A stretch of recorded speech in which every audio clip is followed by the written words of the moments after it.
C'est-à-dire, c'est le grand Michel-Ange lui-même qui l'a fait. Bonjour, je suis Myrta, votre guide officiel à Rome. Voilà la façade assez modeste de l'église San Pietro in Vincoli, Saint-Pierre aux Lions. Et je veux vous donner 5 bonnes raisons pour la visiter. Vous n'êtes pas curieux? Numéro 5. C'est l'une des églises les plus anciennes à Rome. Cette église a été construite début du 5e siècle après Jésus-Christ. En 422, l'impératrice Eudoxie a reçu les chaînes utilisées pour lier l'apôtre Pierre, emprisonné à Jérusalem. Elle a alors porté cette chaîne à Rome et l'a donnée au pape de son époque, qui était Léon le Grand. Numéro 4. Il y a un miracle.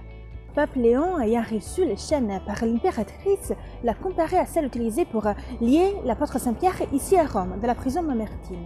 Et les deux chaînes se sont miraculeusement réunies. Numéro 3. Il y a une relique. Cette chaîne est devenue une relique très importante. Alors, cette église a été fondée et construite pour abriter cette chaîne et l'a exposée dans les reliquaires au-dessus de l'autel. Alors, juste pour vous donner une idée, à Rome, il n'y a que 2 églises dédiées à Saint-Pierre. Cette-ci, la basilique de Saint-Pierre, au Vatican, mais qui techniquement n'est pas à Rome. Numéro 2.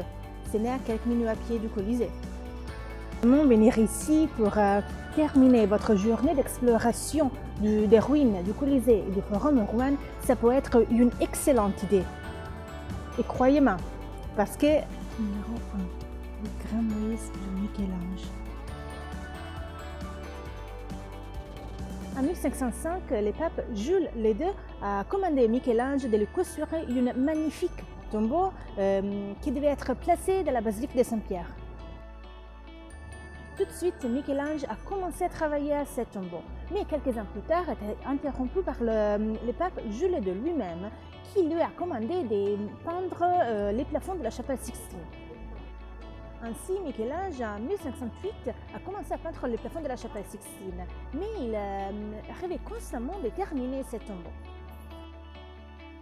Seulement quelques mois après l'achèvement de la chapelle Sixtine, en 1513, le pape Jules II est mort, mais il n'avait pas la tombeau qu'il rêvait. Ce tombeau devait être une sorte de pyramide sur 3 niveaux et décoré avec plus de 40 statues. Le pape Jules II a finalement eu sa tombeau en 1545, c'est-à-dire 40 ans après sa commission et 32 ans après sa mort. Mais pas dans la basilique de Saint-Pierre au Vatican, dans une autre basilique de Saint-Pierre, ici, à Saint-Pierre aux Lions.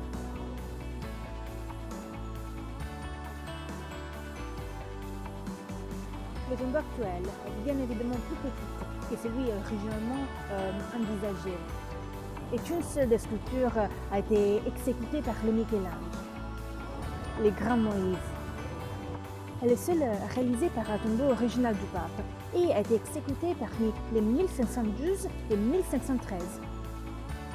Juste après la fin de la chapelle Sixtine et avant la mort du pape.